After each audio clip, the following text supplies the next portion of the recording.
מה אם המסך שאתם גוללים מדי יום הופך לכלי נשק בידיים הלא נכונות? פייק ניוז, הסתה, פגיעות בפרטיות. הרשתות החברתיות שאנחנו אוהבים כל כך הפכו למרחב מסוכן עבור כולנו. הגיע הזמן לעצור ולהגן על מה שחשוב באמת. פייסבוק, אינסטגרם, טיק טוק וחברות אחרות, אתם הפכתם לחלק בלתי נפרד מהחיים שלנו. אבל יחד עם הכוח הזה מגיעה גם אחריות. רגולציה אחראית יכולה דווקא לעזור לכם. כשמשתמשים ידעו שאתם מחויבים לסטנדרטים גבוהים של הגנה וניהול תוכן, האמון יחזור. הם ירגישו בטוחים יותר להשתמש בפלטפורמות שלכם. הרגולציה גם תאפשר לכם לתכנן לטווח ארוך עם ודאות משפטית, מבלי לחשוש מתביעות ומהתערבות ממשלתית בלתי צפויה. תחרות הוגנת תאפשר לכם לבלוט בזכות איכות השירותים שלכם, ולא בזכות ניצול פרצות בחוק. תחשבו על זה ככה, בלי אמון המשתמשים, גם המודל העסקי שלכם נמצא בסכנה. ממשלות ונבחרי ציבור, תפקידכם להגן על האזרחים שלכם.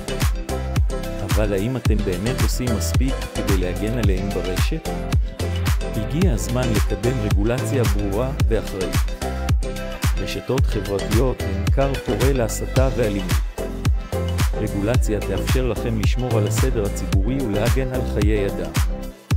התערבות זרה בבחירות הפכה לאיום ממשי.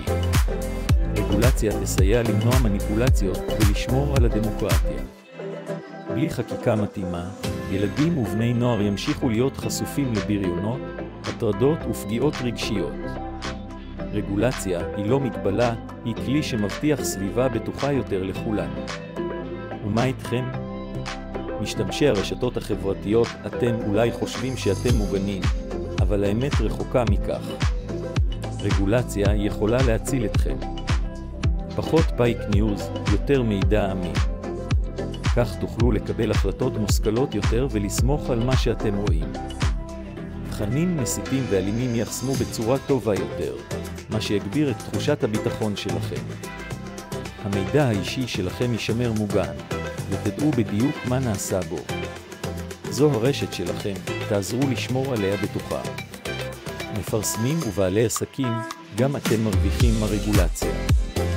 רוצים לדעת שהקמפיינים שלכם מגיעים לקהל האמיתי? רגולציה תעזור לכם.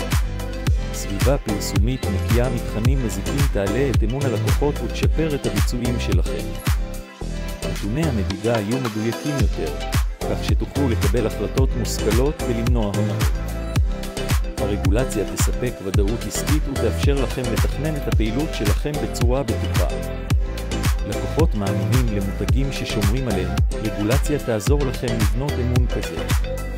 הגיע הזמן לפעול למען חברה בטוחה, מוגנת ושקופה יותר. בואו נגן על העתיד שלנו ברשת.